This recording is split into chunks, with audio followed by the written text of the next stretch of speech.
It took only 10 seconds for Ethan Cole's life to break in two. The phone buzzed on the kitchen counter. An unfamiliar name lit up the screen.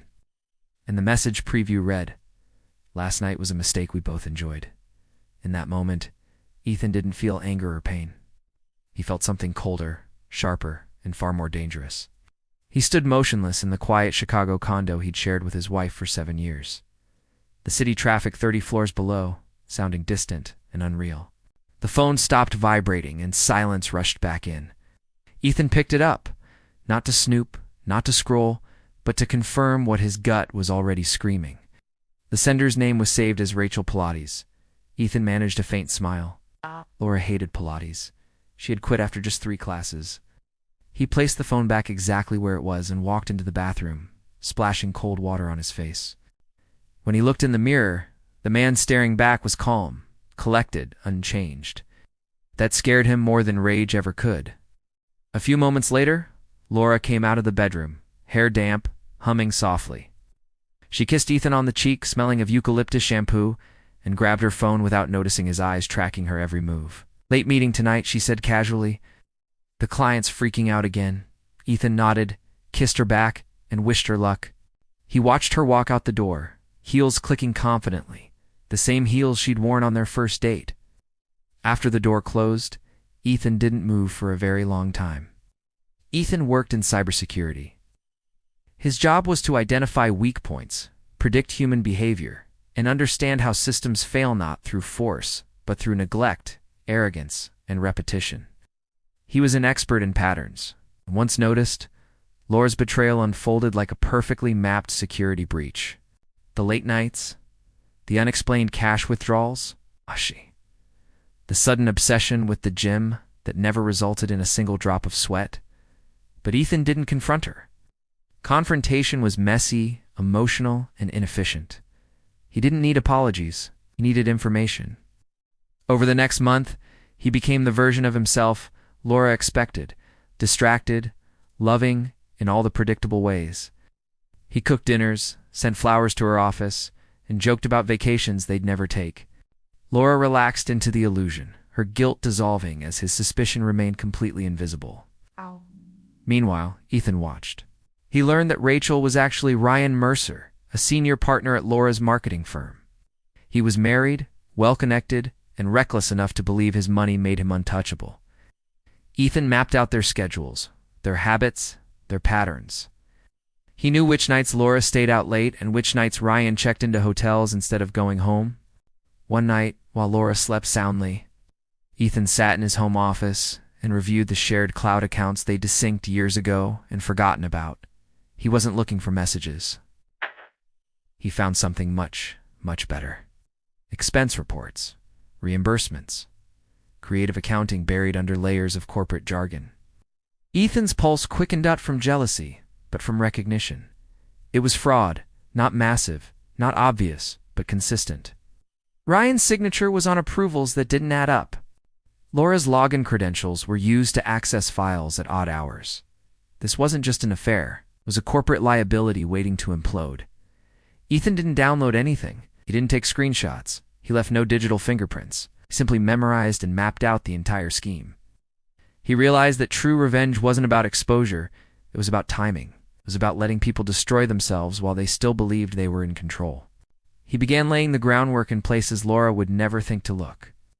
He reconnected with an investigative reporter he'd met years ago at a cybersecurity conference. He attended compliance seminars, asking clever hypotheticals, planting seeds of curiosity. He even volunteered his consulting services for a nonprofit that partnered with corporate watchdog groups. He never mentioned any names. He never mentioned his wife. Everything he did was legal, ethical, and completely invisible. He was just adjusting the environment and letting gravity do the rest. Back at home, Laura grew happier. She laughed more. She stopped asking Ethan where he was going. She stopped pretending. That, more than anything else, hardened his resolve. The woman he loved hadn't just betrayed him. She had replaced him while standing right beside him. Ethan stopped mourning the end of his marriage. He started finalizing the ending.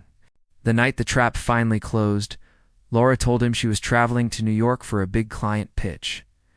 Ethan helped her pack. He drove her to the airport. He kissed her goodbye at security, wished her luck, and waited until she disappeared into the crowd before returning to his car. He didn't go home.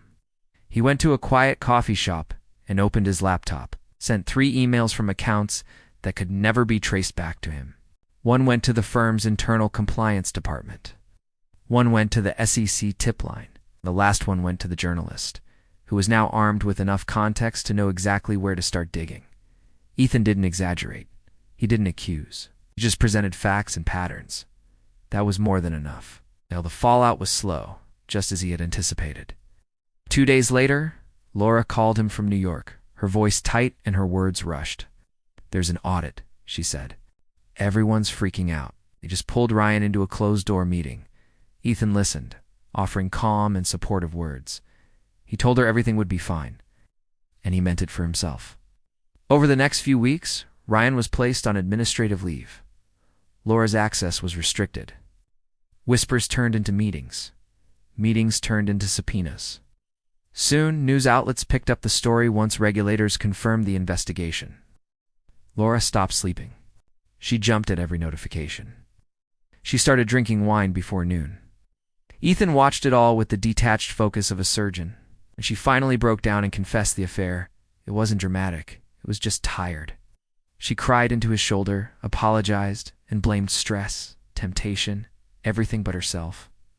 Ethan let her finish. Then he calmly told her he'd known for months. He told her about the audit, about the emails, about the simple inevitability of consequences. Laura pulled away slowly, horror dawning on her face as realization took hold. This wasn't a fight. This was a reckoning. Ethan filed for divorce the next morning. No accusations, no theatrics, just paperwork. Laura moved out within a week. 3 months later, Ryan was indicted. Laura cooperated with investigators, but it didn't save her career. She faded from the industry quietly, unemployable in the world she'd helped corrupt. Ethan watched the news about it once, then turned it off. A year later, Ethan stood on the shore of Lake Michigan, the city skyline glowing behind him. Felt lighter than he had in years. Revenge hadn't been loud. It hadn't been cruel.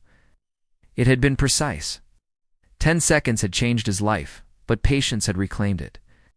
And as the wind rolled off the water, Ethan knew the suspense was finally over, not because they had fallen, but because he had finally risen above the wreckage, untouched, unbroken, and free. Thanks for watching.